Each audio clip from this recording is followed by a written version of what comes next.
Frostman got you through 6 innings, but there's 3 home runs early. I mean, is that just poorly located fastballs, or what do we see? Yeah, his command. He found his step.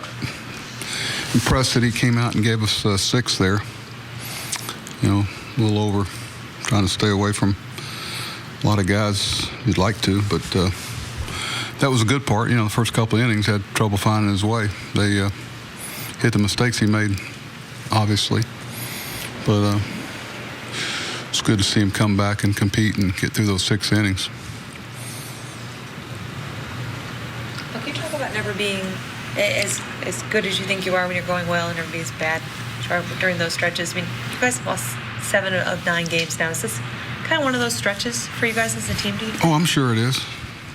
Statistically, wins and losses, that's the only thing we're really looking at. You know, you go through periods where you kind of everything falls your way, then you go through some periods where they jump up and catch balls that you hit a squared up ball to the one place in the park that it stays in, and Chris hits a home run. We can't get a camera angle that will show it. We finally got one late that showed it was fair. I think everybody knew it was probably fair, but if they'd have called it fair, they wouldn't have overturned it.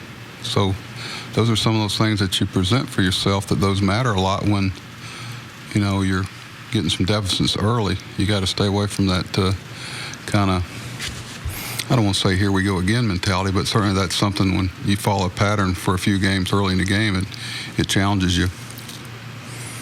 Well, you guys hit, besides Chris's ball, you probably hit 4 or 5 balls right to the fence. I mean, you okay with the approach? Yeah, you know, their pitcher's good. You know, he's thrown over 100 pitches twice in the minor leagues. We knew he was going to be raring to go his first start up here. Can see why we liked him so much, and they did, and why you could bring back the people you bring back for him.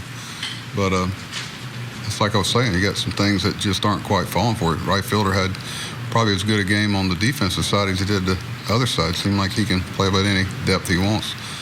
You know, I'm sure they weren't 100% sure. They had a guy named Pedroia at second.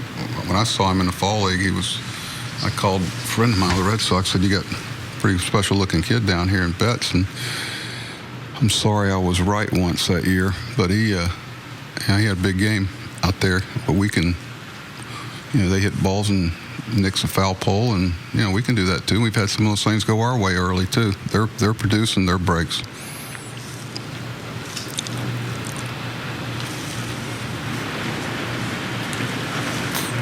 Got to have one more. I mean, I'm fine with not having one, but I'll take it. I said I'm fine with not having one. Now, we got the camera angle late. After I'm sure New York didn't get the shot. There's one shot you can see it's fair ball. Pitchers. Do you believe pitchers can develop a swagger or a game face, and is that something that you think is important at all? Well, I don't know.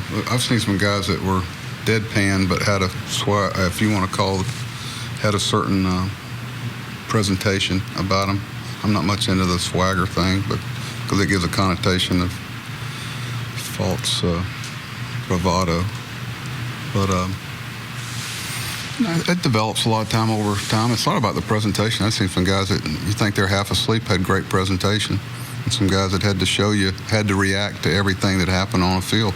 They come in all shapes and sizes and all approaches. You don't stereotype them and say everybody's got to be this way and everybody's got to be that way. Like I said many times, it'd be pretty boring. You wouldn't need managers, coaches, and teammates if that was the case. Okay, thank you.